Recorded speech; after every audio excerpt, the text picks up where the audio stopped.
Hi, this is FBG Jen. And FBG Kristen. And I'm FBG Margot, host and producer. You're listening to the podcast that will help you keep a lid on the junk in the trunk and inspire you to live a happy and confident life. Each episode, we chat with motivational experts and celebs and share our own candid adventures in being healthy. If you're looking for a podcast that's equal parts hilarious and enlightening, well then welcome to the Fit Bottomed Girls podcast. We're happy to say that Veridesk is a proud sponsor of the Fit Bottomed Girls podcast and our go-to choice for an active workspace.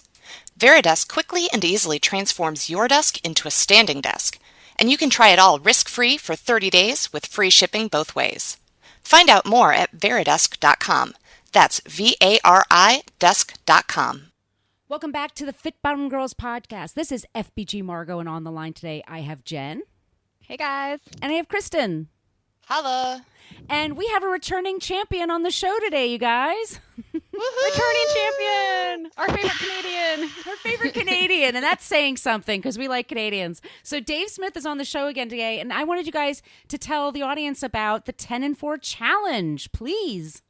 Yeah. So if you guys have been listening to the show for a while or been on the website, you know about the 10 and 4 challenge. But there are a couple things that are kind of new that we're doing this year. And Dave talks about them a little bit. But basically, the 10 and 4 challenge is our weight loss with self-love program. And we know that this time of year especially, people are looking to maybe lose the holiday weight or just maybe age some pounds have creeped on with years or just really kind of want to refocus and feel better. So that's what the 10 and 4 challenge is all about. It's kind of the idea of you can completely change your life and build healthy habits that will last forever in 4 weeks. So registration for the 10 and 4 challenge is going to open here in a little bit, in a couple weeks. But today we're talking with Dave about weight loss myths, and he just debunks all kinds of stuff, and it's great. It's a great conversation as always. It is. And what's kind of neat is, so he kind of dispels some myths on here. And we actually have something along those same lines coming up here very shortly, also with Dave, because we really do love him. We do. And guys, it's free. Yeah, so we're doing a free webinar, and it's called Breaking Through the 3 Weight Loss Blocks You Didn't Know Were Holding You Back, but totally are. And we are super jazzed about this, aren't we, Jen? We are so excited. So we're so used to now like doing the podcast, but this is kind of our first like real webinar that we've done. Oh, not kind of. It is. It is. It is. And so like my personal, oh my gosh, this is getting personal. This is getting personal, but I was like sweating bullets before we taught it, not because I knew the information and I felt really strongly about like what's in the webinar, and it's really good value, whether you're like trying to lose a few pounds or a lot of weight or you just want to have healthier habits, whatever. Like sign up for it at fitbottomedgirls.com/webinar and you can sign up for free. But so I don't mind public speaking. Like I would rather talk to a room full of 100 people that I like don't know in like a huge theater or something, rather than face to face talk to like people that I know. So the fact that me, Kristen, and Dave were like together recording this thing and I just knew that they were watching me record, it was like I could die. It was really difficult. It was. Nevertheless, you persisted. So proud of you. Thanks. I'm like, oh man, new to this thing. But I did think that the webinar was actually was really fun, and it's really inspiring, and I hope that it really inspires a lot of people to, now is the time. Like, don't wait. Now is the time. There's never a perfect time to do anything, but you'll never look back and think, man, I sure wish I'd waited to take care of my health there, Exactly. Oh yeah. Yeah. And so like, even though we're talking about like recording some stuff, we're still going to be on there live talking to you like in real time. There are just bits that, in order to make sure that we're getting things across really nice and clearly and staying on track as far as timing, made it a little bit easier. And technology. Plus technology. Because you never know when, like that Bob interview, the first Bob interview. Robot Bob, or things cut out. Like, you guys all know technology.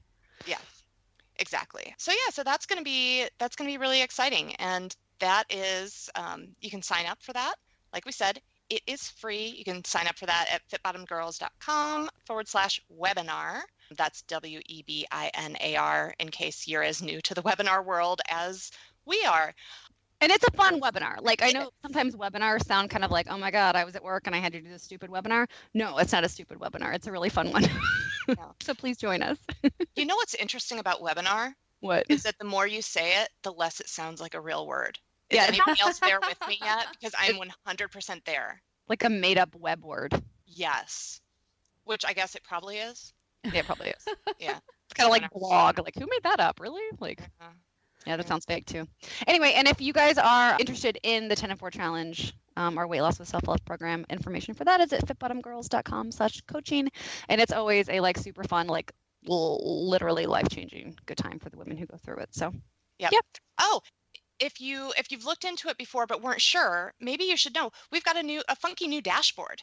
Not funky, an awesome new dashboard. But yeah, it's kind of changing the game a little bit. So people are going to be really excited about it, I think. Yep. I am. Yep, I am too. I am too. I can't wait.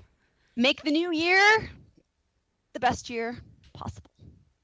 Oh. Well, on that note, why don't we just go right into today's interview with Dave? Here we go, everybody. This is our third interview with Dave Smith, our returning champion Canadian. Did you know that being more active at work, like standing more and sitting less, can help improve your health, reduce back pain, boost energy, and increase both your metabolism and your productivity? True story. And our favorite way to get those benefits is with Veridesk. See for yourself at veridesk.com. That's VARI desk.com. Dave Smith is a personal trainer and certified life coach who has been working in the health industry for over 15 years. He was chosen as Canada's top fitness professional for helping thousands of clients from around the world successfully lose weight and keep it off. Dave writes for a variety of magazines, websites, and newspapers, including The Huffington Post, Muscle and Fitness, Life Hacker, and Fit Bottom Girls, of course. He also teaches at many health and wellness conferences across Canada and the U.S., and he hosts a weekly health podcast called Make Your Body Work. He is here today to talk about fitness and nutrition myths, plus what we can expect in the next 10 and 4 challenge. Welcome back to the show, Dave. Hey, girls. Thanks for having me back. I'm excited to be here. You're now a 3-time champion. Champion. What makes me a champion? Because people want you back on this show. You're such a good guest. You're the podcast winner. Awesome. It's 8 a.m. where I am right now, and you're the first people that called me a champion today. So I'm feeling great. Thanks. It's going up from there.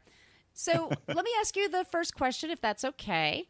By the way, this is FBG Margot, and on the line today we have Jen and we have Kristen. And so, hey, Dave, we have it drilled in our minds, basically since we were young, I know this is true for me, that lower calories in versus higher calories out is the key to weight loss. So can you please tell us why this formula is simply not true? Well, it's not true for a number of reasons, but I'll just anecdotally say that it's not true because we've seen tons of women who have proven that to be false. You know, I was thinking about this actually just the other day. I had a woman named Kiana who I've worked with over the number of years, and she wrote into me. She's now lost 30 pounds. And one of the things that she did actually was gradually increase her calorie count that she was taking in on a daily basis. And most recently, we were talking about what she's eating, and she said she eats about 2,000 calories a day.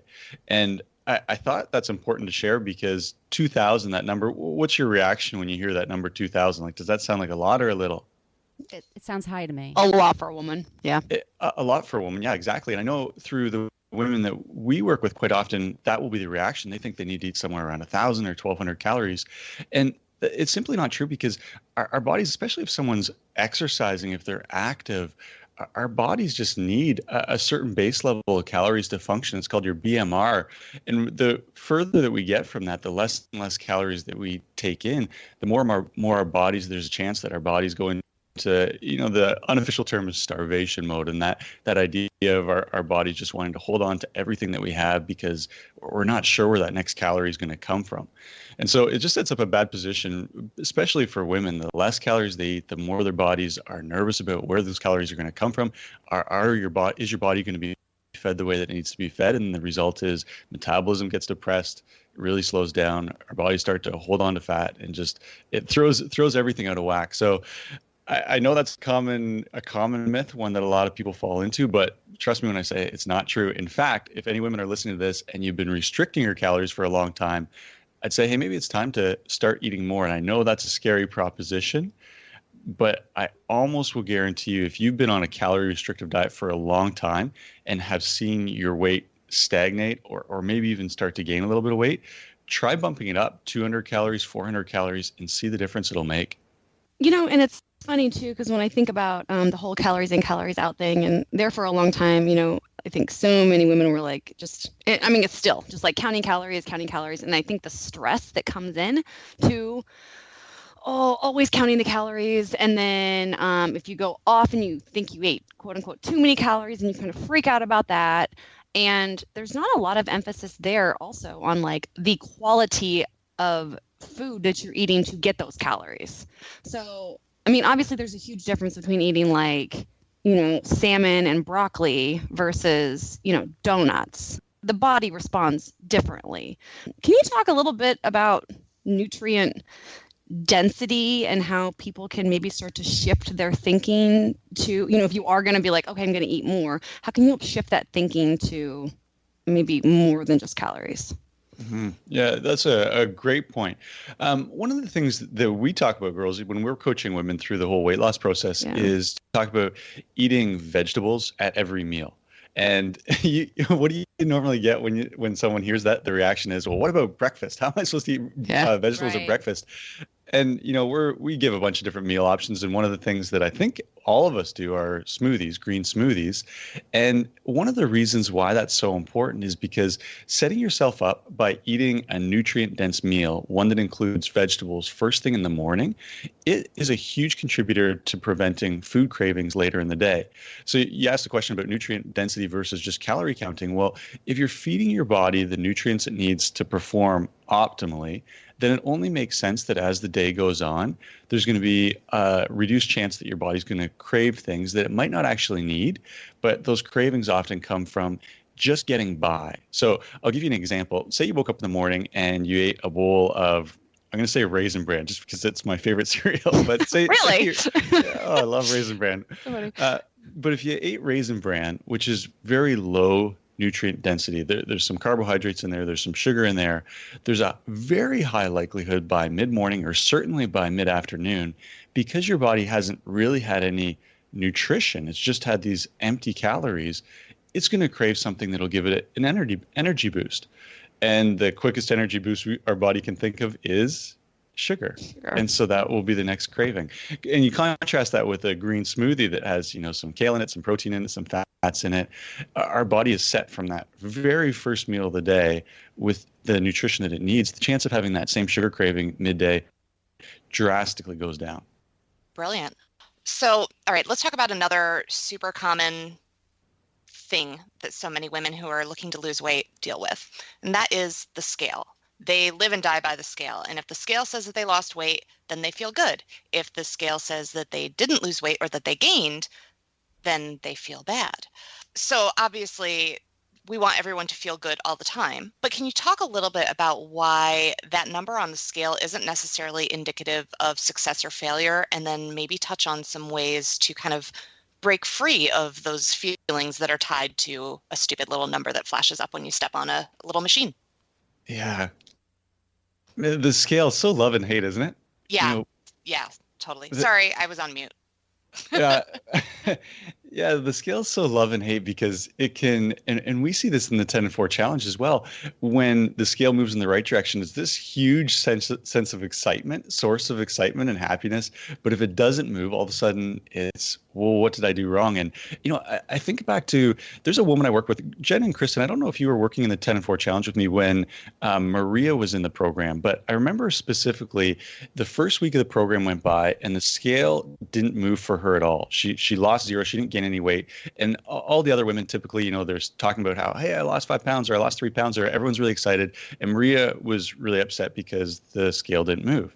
And I talked to her and said, just hold on, just be patient with your body. Second week, same thing. Scale didn't move. She's, thinking, oh, I don't know if this is going to work. Why won't my body ever lose weight? Sort of some of those typical messages that we tell ourselves. And again, the message that I conveyed back to her was just be patient with your body. Everyone's different. And then in the third week, it was like there's a breakthrough, and all of a sudden the scale started to move, and Maria started to get excited, and then her weight started to change. Fourth week was even better. And then as I talked to her after the program, it continued on. And the reason I tell you about Maria was because the idea of weight loss being linear, and that when you start doing X, Y, and Z, and all of a sudden you are guaranteed you're going to lose X number of pounds, and that's going to happen on week 1 and week 2 and week 3, that's a huge myth. And the scale really sets up a situation where we have an expectation of that happening. I started going to the gym, therefore my results are going to show up on the scale, and it's going to happen the same over and over and over again. And it's problematic because as soon as we have a week or a day where whatever factor it is contributes to the scale not doing what we think it should do, it's easy to start kicking ourselves and saying, okay, well, what did I do wrong? And why should I continue? And the matter of fact is the scale's influenced, like I said, by so many different factors. It's just really not possible to expect it to change on a daily or weekly basis like that. So can you talk to us a little bit about the importance of having friends and peers assist you on your fitness journey? This is my favorite topic. I'm glad you asked that question. I'd say it's the most important thing. If someone comes to me and they say, hey, Dave, I want to lose weight or do anything, change anything about their life fitness-wise, there's 2 things that I'll say you really have to have. And number 1, you have to have consistency. And number 2, you have to have accountability. And any woman who's been through our 10 and 4 challenge, I think if you asked them and said, well, what was your favorite part? Almost guaranteed they're going to say it was the community. It was our Facebook group. It was having you coaches work with me on a daily basis that I felt motivated. When we're doing something on our own, there's so many voices in our head. There's so many things that will come up in our day that can dissuade us from doing what we really want to do. But over and over and over again, women will say in the 10-4 challenge, and women I've coached over the last, 15, 20 years, they'll say, when I know that someone is going to ask me, I didn't want to let that person down. When I know someone's going to ask me, I felt that extra bit of motivation. When I knew someone was doing it with me, I wanted to be part of the team. I wanted to be part of the team's success. And so, there's just something inside us that when we know someone else is on the plan with us or doing it with us, we just want to succeed that much more. Kristen, Jen, I'll throw it back to you. Can you think of examples? Is that something that you girls have seen in the 10 and 4 challenge? Oh my gosh, over and over and over again. That is the most, I know the women that go through the 10 and 4 challenge, they obviously get life-changing results from the program, but it is so fun for us on the other side to see someone who, and it happens with, people like so many different women in the very beginning are just like, man, I haven't been able to do this in the past, or I did it a few years ago and then the weight came back. I don't know where to start. And I'm kind of, maybe I don't have a support system. And then by the end, they have friends and they're cheering each other on. And we have alum that are in our Facebook group that comes in the 10 and 4 challenge, and they're still supporting each other. And it's so the enthusiasm and love in there is so infectious and sweet. And to see people give real life suggestions of, oh, I went through a time like that and here's what I did. And to see them pick each other up and lift each other higher is just, it's really cool. It is. And it's not only the support that women within the group give each other, although that's huge. But something I've been noticing more and more recently is that I think that having that sort of communication within that Facebook group is giving a lot of women a little bit more confidence to share their goals and to share their needs with the people, like, in real life. We had a woman just recently share that her colleagues at work got her like a fruit Edible arrangements, like the fruit, instead of getting a cake for her, for her birthday, because she had shared with them that, she was sticking to this plan and she was working really hard and she wanted their support. And I'm actually a little bit like kind of teary talking about it, because I think it's a scary thing to put out there to people who aren't necessarily joining you in your goals. But what I've found is that when I'm straightforward with people about the goals I'm working toward, whether that's, I'm trying to clean up my eating or I'm training for a race or anything like that, even people who aren't necessarily aiming for anything even in that ballpark, they appreciate and respect that I'm doing it, for one. Every once in a while you have somebody come in and they're a little bit of a saboteur, but most of the time the people who love me want to support me. And I mean, I've been shocked by how many times people have been like, oh, I want to do that too. Let's make dinner together, or, that sounds really fun. Can I join you at the gym? It's like, hell yeah, you can. So I think that's really cool. Is it's the community really helps. And then it does give you a little bit more confidence to share it with more and more of your community. And then you just get more and more support. Kristen, you just used a word that I think is really important, is confidence. And, when we start having some of those conversations in the group, and for women who are listening to this podcast, even if you're not part of the 10 and 4 challenge, when you find your community, whether that be friends or family or coworkers, whoever it is, and you start to journey with these other people and realize that your goals are similar to other people's goals, your struggles are similar to other people's struggles, it really does normalize things a little bit. And I think that's important, that, when we fall off track, and I kind of put that in air quotes, fall off track, other people are falling off track as well, but also getting back on the horse and getting back on the program. And when we know that other people are doing it, it makes it feel much more achievable for us. And then as we communicate our story, Kristen, I love what you're talking about there, other people jump on. The whole edible arrangement, I think that's so cool, because most people, I believe, want to eat healthy food. But for some reason, especially in social situations, we have it set in our minds that if you bring something to work to share, it's got to be some sort of sweet, or it's got to be some sort of treat. Or think about, we just came out of the Christmas season, and in the Christmas season, when you go to a Christmas party, there's almost like this pre-built-in expectation. Well, it's got to be something ultra savory or ultra sweet. But if you boil it down, I really think that most people want to eat healthy. And if we set that standard and say, this is what we're doing, want to join us, most people will want to partake. Yeah. My friends laugh at me. I've probably mentioned this on here before, because I am almost always the one who shows up with a platter of veggies and some hummus, because I want to have that available. But there's never any left. So it's not like it's just me. It's just, it's nice to have that there. Especially, you don't want to bring gross limp celery. Like, bring good stuff. Sugar snap peas. I literally, last night I got invited to a potluck dinner, and there's a girl who had been to a potluck with me before, and she said she volunteered me to do dessert. And when she volunteered me, everyone kind of rolled their eyes and was like, Dave's going to do dessert? And she's like, no, I was at this potluck and he did this chocolate mousse and it was healthy and it tasted good. Awesome. So yeah, it was cool, because obviously that made an impression on her, that dessert doesn't necessarily have to be this, sugar-laden, really unhealthy food. Yeah. So we're talking about the community and kind of how having people around you doing those same things normalizes what you're doing. But one of the things that we run into is the all or nothing or yo-yo mentality, because it can be very easy as you're getting into a new routine. You are just like, okay, I am on this. I am never having any sugar again.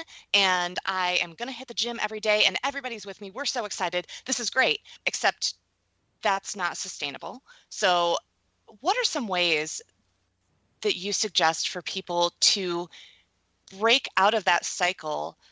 And maybe in light of what we were just talking about, especially when you are seeing that all around you and you have people who are yo-yoing around you, how can you stay strong and really, really create those good, healthy, sustainable habits for the long term? Yeah, that's a huge challenge, especially when people are doing, say, weight loss, for example, in community, and there's that one person who seems to be doing everything right. It's kind of that annoying person. We like them, but they're kind of annoying because everything is so easy for them. So I think a good strategy is to look at your options. So I'm going to use weight loss again as sort of our goal here. If your goal is to lose weight, look at the different options, the different actions or habits that would contribute to you reaching that goal. So I'll throw a couple out there. We talked about eating nutrient-dense foods. So maybe it's changing your breakfast habits so that you're eating something that includes greens for your first meal of the day.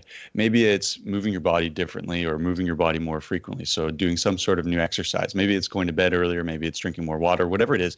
Make this list of habits and then look at that list and pick one of those things. And I know your listeners, anyone who's listening to this, you've heard this before about picking off habits one at a time.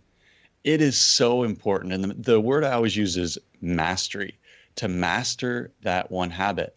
And, you might look at this list and say, okay, really is drinking more water, is that going to change my body? First of all, yes, yes, it will. But more importantly, it's getting that idea that you can master a new habit and reinforcing that you are able to do it.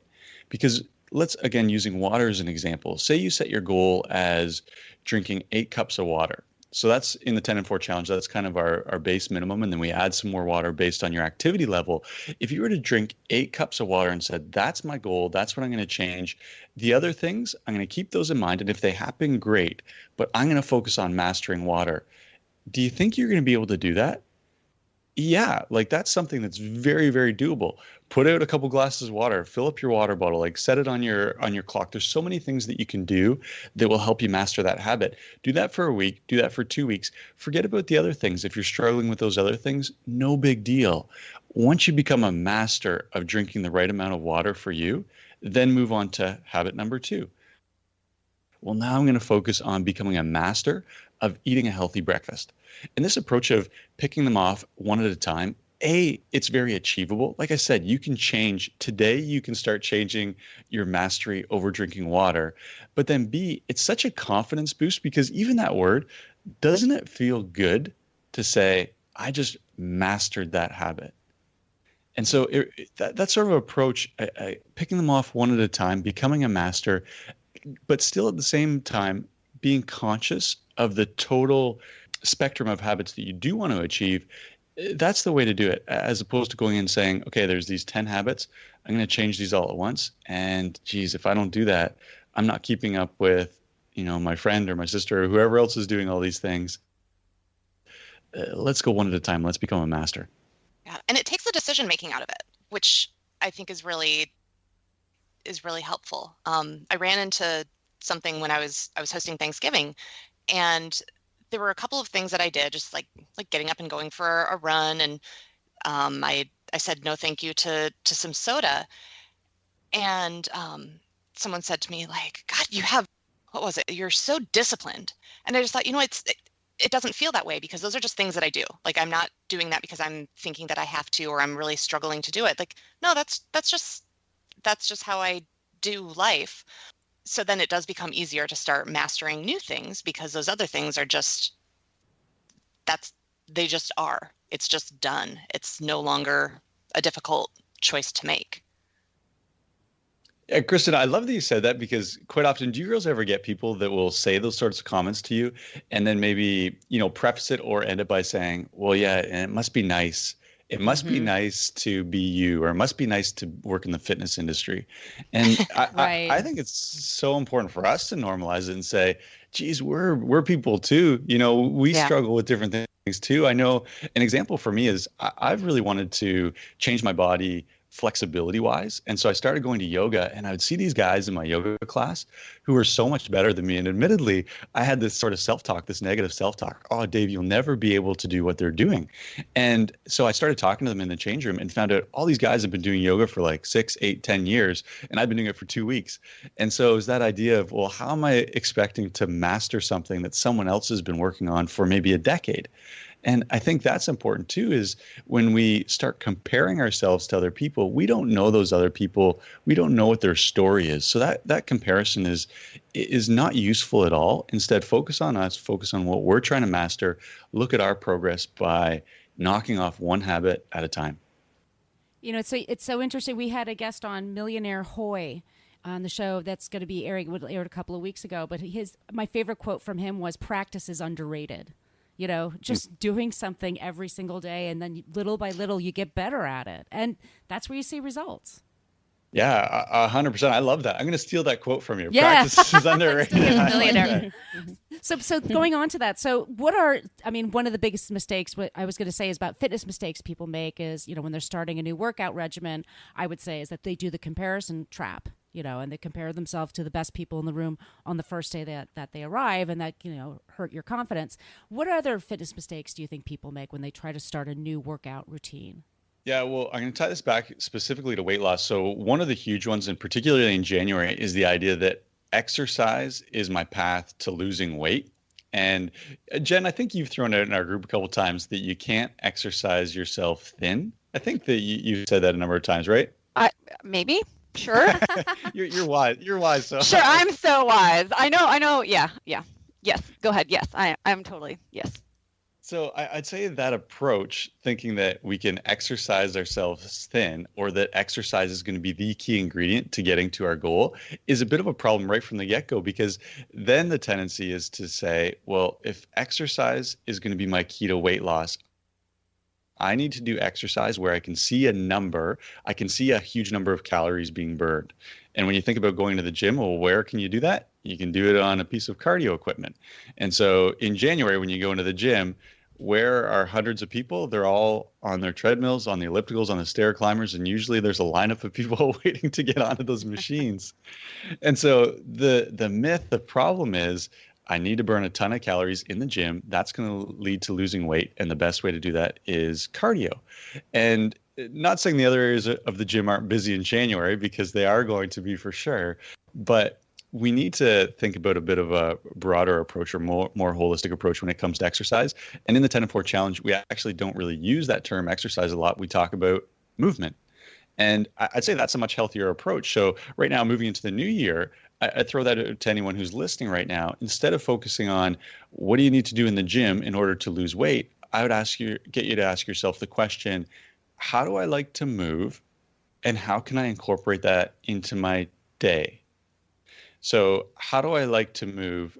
I've talked to a lot of women. Well, I go to yoga now a lot. So I stuck it through those first 2 weeks, and I'm slowly becoming a yogi. I talk to a lot of people in my yoga classes, and a lot of them will say, I used to try going to the gym and I didn't like it, but then I tried yoga and I love it. Some people, maybe for you, it's swimming. Maybe it's walking. Walking is an awesome one because it's such a social activity. And girls, you can jump in here. How many times have you heard people in the 10 and 4 challenge talk about walking at lunch and then recruiting their coworkers to go with them? Yeah. Yeah, all the time. Yep. So that just reframing exercise, I think that's one of the biggest things that we can do, is reframe it as opposed to exercise, because exercise is almost always equated with A, going to the gym, or B, running. And there's a pretty small sliver of the population who actually really loves those two activities. How can you move your body? And then where does that fit into your daily routine? Well, and that just plays so much into our whole thing. Like, you can't hate yourself healthy. So if you decide to, go work out because you hate your body and you want to change it, that's a very different energy than if you are like, man, I'm going to show myself that I can run this 5K, or I'm going to lift this heavier weight, or I'm going to move because it just makes me feel good. Like, that puts you in a whole other different mental state where I feel like it sets you up better for healthier decisions in food and other areas of your life, like, all day long. I think it's so much. It's just so much. It just feels better. Plus, I'm also someone who gained 10 pounds when I ran a marathon. So, Yeah, just from a little personal experience there. Dave, what other weight loss myths do you see that are just super common? Yeah, one that's really popular right now, and I think I'm going to get some hate probably when I say this, because I know some people really adhere to if it fits your macros.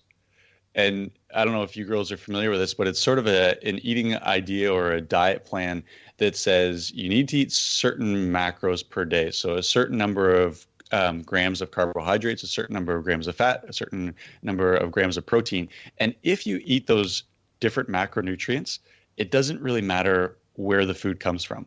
And so, Jen, this is going back to what you were talking about earlier, the whole idea of like quality of the calories that you're taking in. Same thing here. So I'll give you an example. Say in a day, if it fits your macros calculation came out and it said that you should eat 60 grams of protein. Well, that you could go and eat that protein from anything. It could be from, a really junky protein shake, like really low quality protein shake. It could be from a really high quality piece of salmon, Jen, as you mentioned earlier in the show. And I know that this is super popular. I see articles being written about it all the time because it actually does help people lose weight in the short term. And I get this question a lot when women email me and say, hey, what do you think about this? Should I be just focusing on my macros? I say exactly what you girls said earlier is think about the quality of food you're eating and think about the mindset that this is putting you in if you really adhere to this plan and your whole goal is just to hit numbers. And it really just throws off our relationship with food because we're, instead of thinking about, well, what is this food that I'm eating? How does this food make me feel? What do I like about the taste of this food? What does this food look like? We're thinking about food as a number. It becomes a mathematical calculation, and it really does set us up psychologically in a bad place that just isn't going to lead to sustainable weight loss. Yeah. Then it's just another diet. It's just another all or nothing yo-yo, on again, off again. Yeah. Too much counting. I'm not saying counting doesn't have its place. To be honest, like calories, they do have their place in the weight loss, in losing weight. Macros definitely do, but when we focus our entire approach to eating based around numbers, geez, it's just not healthy. Yeah. Agreed. Well, I think that brings us to time for our final question. And since just you're before a repeat... Kristen, Yeah. before Sure. you go, sorry, I apologize for interrupting, but as a repeat champion on your champion. He's got an Get you ego a now. crown. Get you a crown.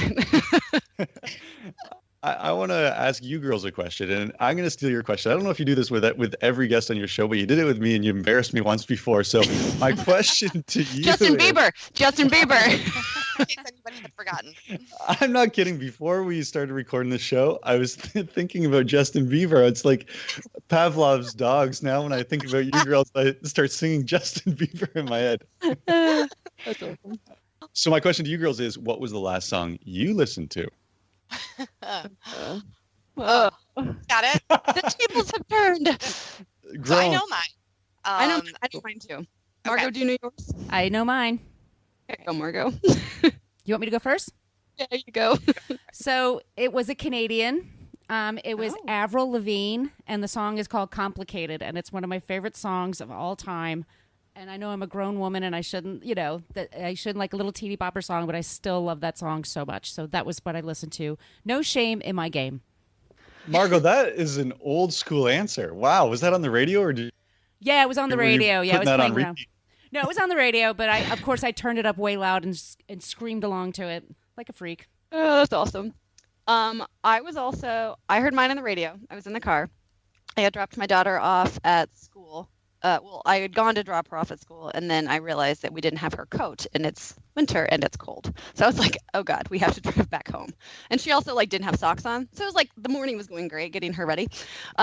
So drove back home, and there was nothing on the radio, nothing. And I was starting to have a little bit of frustration at how the morning was going and how I had forgotten the coat. So I come back inside, I grab her coat, we drive off to school, and the last song I listened to was The Offspring, Self-Esteem. Oh, It's yeah. a pretty kind of angry song. So that's what it fit the bill for the moment. That's an old song, right? But yeah, it's 90s, 2000s. Yeah. I'd have to look it up. 90s. Yeah. 90s. I know the album. So, yeah. Okay, so I'm going to bring us into present day with it's a song by a guy who I think was in, I'm going to screw this up because I don't know the bands. I think he was in One Direction. Is it Niall or Neil Horan, Slow Hands? Yeah. And there's this line in there where he's like sweat dripping down our dirty laundry, which cracks me the heck up every time, because what does that even mean? I don't know. But it is such a catchy tune. Like, I love it. I could listen to it over and over and over and laugh, because why? Kristen, I love that song too, and that same line always bugs me, and I always think, what are you talking about? Now I'm going to think of you, and I'll laugh doubly hard, because I'll be like, Dave is also ticked about this. But he's also singing along, loving it at the same time. Absolutely, yeah. Good answers, girls. I like the way back playbacks, the throwbacks, the old schools. Yeah, we're apparently, we're showing our age. Do you ever think about that from an age perspective? I know we're all about the same age. Do you ever think when we're going to start talking about the quote unquote good old day music, and it's going to be stuff from like 30 years ago? Yeah. I mean, well, I already do. A little bit. Yeah, I've got some friends who are in their 20s, and they're old souls, so it's not like they're, just super into, what's super hip and new. But they like a lot of my jams are like the 1994 jock jams, hip hop stuff, and they're completely unfamiliar with it. And I'm like, I don't know how this classic hasn't made its way into your life yet, but whoop, there it is something every child should not Tag grow team? up without. Right. Tag Like- team back then. I have Rump Shaker on vinyl. Yeah. Oh man, now everyone just thinks we're old. Okay, we've done it. That's awesome. But we do have a question for you, Dave, Okay. which we came up on the fly because we can't ask you the song question again. So since you were talking about yoga, what is your current favorite yoga pose? Oh, that's a great question. I don't know if you girls are yogis. Do you know Malasana? No. What's the non? I gotta look that up. Malasana. It's like I hope I said that right. It's a picture doing a really deep squat. So you're sitting on your butt. Your butt is almost sitting on your heels, and your elbows go on the inside of your knees. So it's like doing a squat with your legs sort of spread out wide. And the reason why I like it, I hope that's what it's called. The reason I like it so much is because the first time I tried it, I actually fell over backwards because my ankles and my knees just weren't flexible enough. And I actually was embarrassed in yoga class, and I can do it really well now. And so it's mastery. I feel like I've mastered Malasana. And it's just in a couple weeks? No, I've been doing this is 6 months now. So okay. But So it took a while, but yeah. it took a while. The unofficial yoga term for this is the Asian squat. You ever, That I don't seems know. racist. I was just got back from Cambodia, and in Cambodia, everyone does the Asian squat, and they all call it the Asian squat. Men will sit down at the side of the road in Malasana, just having a chit chat, and they'll sit there literally for an hour, and it just blew my mind. I was so impressed with their ability to Malasana everywhere. How long can you hold it? Now I'm gonna have to test this. A woman on my team in Cambodia challenged me. She's in her 60s and she does yoga, and she's like, all right, we'll see you can do it longer. And this woman was unbelievable. I don't know. I did it for about 2 minutes and was sweaty and was like, all right, you win. So Wow. That's awesome. I like that can't even question. get into that. Oh, time to go to yoga. Yeah, well, I do. I just use a prop. So you're giving me hope, Dave. Oh, good. Mastery. Mastery. One yoga pose at a time. One yoga pose at a time. Girls, I always say you girls are a riot. I love coming on your show. I go on a lot of podcasts, and I never laugh as much as I do when I come on your podcast. So thank you. You never know what you're gonna get. Love this show? Tell us why in a 5-star review on iTunes, and we'll read it on the air. Also, make sure you are a subscriber. If you want to reach out to say hi or have a question about a recent episode, yay, well, feel free to email us at podcast@fitbottomgirls.com. And if this podcast jives perfectly with your brand, consider sponsoring the show. Get more info by emailing advertising@fitbottomgirls.com. Find all kinds of Fit Bottom goodness online and on social media at Fit Bottom Girls, Fit Bottom Mamas, Fit Bottom Eats, and Fit Bottom Zen. And if books and movies are your thing, check out the other podcast I co-host called Book versus Movie, which you can find anywhere where you search for podcasts. Thanks for listening.